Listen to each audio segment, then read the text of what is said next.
I set up the Lest We Forget World War II Museum in the Music City Mall in Vista Ridge in order to be able to display the items that the men gave to me or sold to me and tell their stories.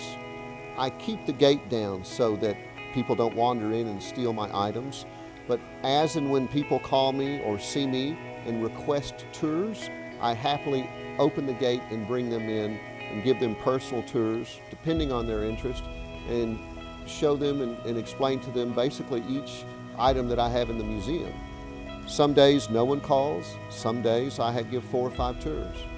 I began the museum by default out of necessity, I guess you could say, in the Valley View Mall. A friend of mine had an artist space there, so I saw that I could rent a space very inexpensively. I had a lot of boxes. I had all this stuff boxed up in my house and in a 3rd bedroom.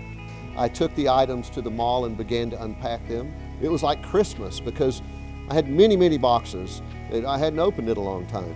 So as I did it, I realized I could make all these complete uniforms because boots and tunics from here, there, and in whichever box went together.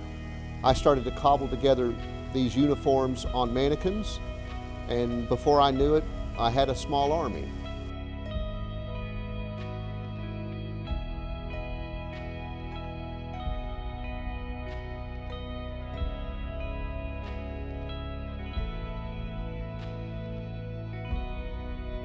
My collection is rather large as far as uniforms go.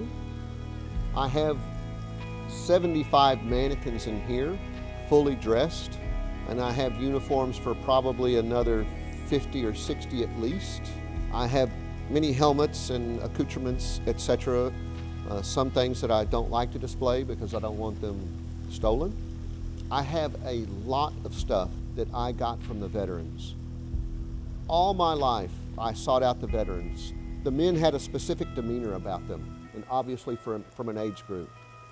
So when I would go to their house to listen to their stories, to understand the history, to understand why my father had such a hard time with the war, I began to collect their items.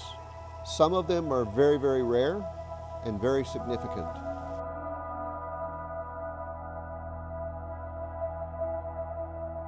My interest in World War II began as a very small child because of my father.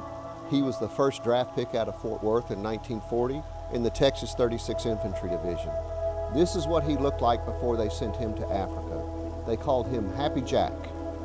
He was 6'4" and 240. He was a tech sergeant, 3 up and 2 down, when he hit the beach at Salerno, a squad leader, a Tommy gunner. This is my father after 9 months of combat. These pictures are approximately a year and a half apart. You can see what the war has done to my father. It does it to all the men.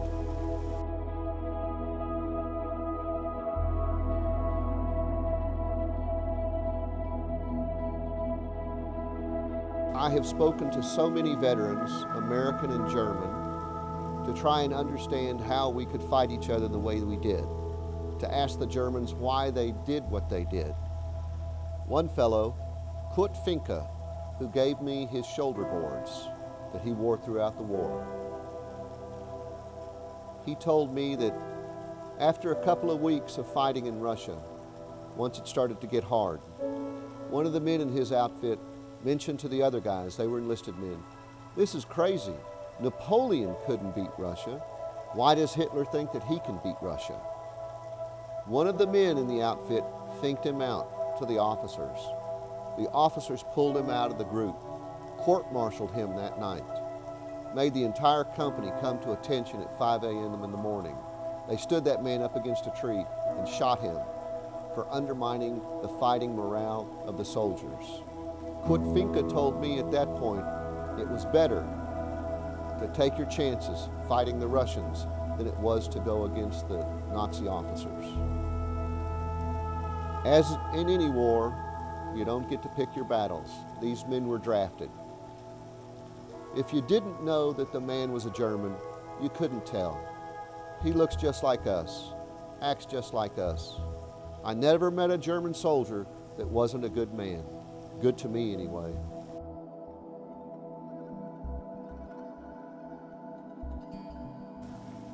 What I have realized after interviewing 150, 200 people, American and German, what I now realize as a 57-year-old man, if these men were born 20 years later, they would have drank beer with each other. They would have drank coffee. They would have played ball. They would have hunted or fished. They fought each other because they were ordered to fight each other. If that guy's shooting at you, you're going to shoot back. There's many people that come by that don't know much about the war at all.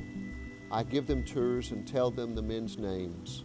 Most of these men, their uniforms I got from them. I know their stories. I hope that my efforts will help keep alive the memories of these men. If we don't think about them, if we don't talk about them, their sacrifices are in vain.